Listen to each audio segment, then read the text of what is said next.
Halo semuanya, selamat datang kembali di channel YouTube saya di Night Channel. Dan pada kesempatan kali ini kita akan membuat step by step cara membuat roti seperti yang banyak di request oleh teman-teman. Bahan-bahannya standar seperti biasa, ada terigu protein tinggi, di sini saya pakai cakra. Kemudian ada gula 100 gram, ada susu bubuk, ada mentega, kemudian ada ragi dan garam. Bedanya kali ini saya tidak menggunakan telur karena di rumah sedang habis. Pada dasarnya membuat roti itu bisa cukup 4 bahan saja, yang terdiri dari tepung, air, ragi dan garam. Tetapi lidah Indonesia kita sudah terbiasa dengan roti manis yang lembut, sehingga kita selalu menambahkan lemak. Lemaknya itu bisa berasal dari mentega atau butter, susu, maupun telur. Alternatif lainnya kita bisa menggunakan minyak sayur ataupun whipped cream. Untuk raginya di sini saya pakai sedikit saja, kira-kira seujung sendok. Saya suka pakai ragi yang sedikit karena hasilnya lebih wangi dan tidak berbau asam. Minusnya kita harus menunggu lebih lama untuk proses proofing, tapi dijamin hasilnya jauh lebih enak. Oke, next step kita campur-campur saja semua bahannya. Kita satukan semua bahan kecuali mentega. Penambahan susu bubuk itu opsional saja, itu hanya untuk menambah cita rasa gurih supaya roti kita lebih kaya rasa. Bisa juga ditambahkan kentang kukus atau coklat bubuk. Untuk air saya menggunakan lebih banyak dari biasanya karena kita tidak menggunakan telur. Kalau biasanya dalam 1/4 kilo pakai 1 telur, saya menggunakan air 130 ml. Nah, kalau sekarang tidak ada telur, saya pakai 150 sampai 160 ml. Tadi raginya saya tambahkan sedikit air, itu untuk mengaktifkan si ragi sebagai indikator untuk mengetahui apakah ragi tersebut kualitasnya masih baik atau sudah rusak. Nah, ragi yang masih baik itu ditandai dengan buih. Jadi setelah beberapa menit akan terbentuk buih seperti yang bisa terlihat. Oke, kita langsung tuang saja raginya. Untuk menghindari adonan yang terlalu lembek, maka menuangkan air itu tidak boleh sekaligus, tetapi dilakukan sedikit demi sedikit. Karena proses penyerapan tepung itu berbeda-beda antara yang satu dengan yang lain, tergantung dari jenis dan kualitas tepung kita. Karena itu kita tidak boleh menyamaratakan antara yang resep satu dengan yang lain. Nanti dikira-kira saja apakah sudah cukup air atau masih butuh.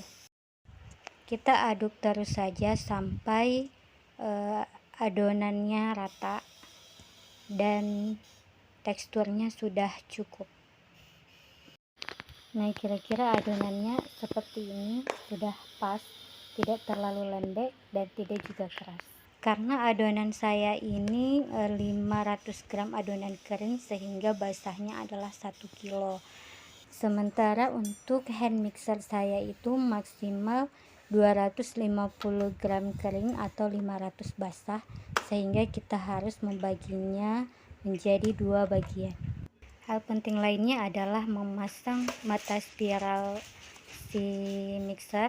Kita tidak boleh terbalik, karena jika posisinya terbalik maka adonan itu akan naik ke mixer dan bisa membuat mixer menjadi kotor dan rusak. Oke, cus, kita langsung mixer saja, dimulai dari speed yang paling rendah yaitu 1. Untuk adonan roti hand mixer ini dibatasi maksimal speednya adalah 3. Oke, kita mixer sampai kurang lebih 1-2 menit. Kemudian kita tambahkan mentega. Di sini saya gunakan mentega lebih banyak, yaitu 70 gram, karena kita tidak punya telur sehingga lemaknya hanya bersumber dari mentega saja. Oke, kita lanjut lagi mengadonnya di kecepatan yang paling minimal, yaitu 1.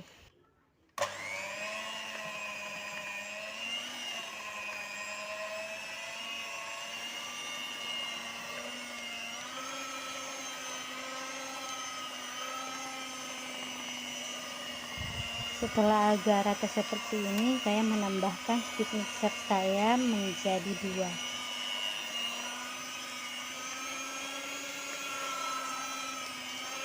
Kemudian setelah 1 atau 2 menit, saya naikkan lagi speed mixer saya menjadi 3. Speed 3 ini adalah kecepatan paling maksimal, sehingga kita tidak boleh menaikkan speednya lebih dari 3, karena itu akan membuat mixer kita menjadi rusak. Nah, ini adonan kita sepertinya sudah mulai terlihat kalis, ditandai dengan penampakan yang lebih mengkilap dan mulus, kemudian wadah yang bersih, serta adonan mulai terkumpul atau kompak di bagian tengah. Next, kita akan melakukan window pen test untuk melihat apakah adonan kita memang benar-benar sudah kalis atau belum. Caranya, kita bisa mengambil bulatan kecil, kemudian dibentang-bentangkan sampai menjadi sangat tipis seperti ini. Nah, kalau sudah seperti ini, artinya sudah window pen dan sudah kalis maksimal. Kalau kita over adon, maka gluten yang terbentuk pada saat mengulen itu akan kembali menjadi rusak, sehingga adonan akan kembali menjadi lengket, dan hasilnya roti kita akan menjadi bantat dan kering. Jadi mengulen itu memang butuh banyak latihan supaya kekalisannya benar-benar pas, tidak kurang dan tidak boleh lebih. Nah, ini kita langsung bulat-bulatkan saja. Di layar terlihat adonan mulus dan mengkilap. Kalau ditekan, dia juga akan kembali ke bentuk semula. Kita bandingkan penampakannya dengan yang belum kita adon atau belum kalis.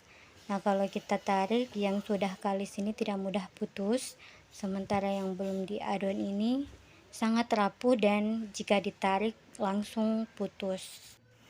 Selanjutnya kita diamkan, jangan lupa ditutup agar permukaannya tidak kering, sampai mengembang 2 kali lipat. Setelah kurang lebih 4 jam, akhirnya adonan kita sudah mengembang 2 kali. Kita kempuskan untuk mengeluarkan udara yang ada di dalam adonan. Untuk proofing pertama ini sangat menentukan kelembutan roti kita, sehingga pastikan adonan sudah mengembang 2 kali sebelum dikempuskan. Selanjutnya siap untuk dibentuk sesuka hati. Jangan lupa setelah di shaping harus di proofing kembali.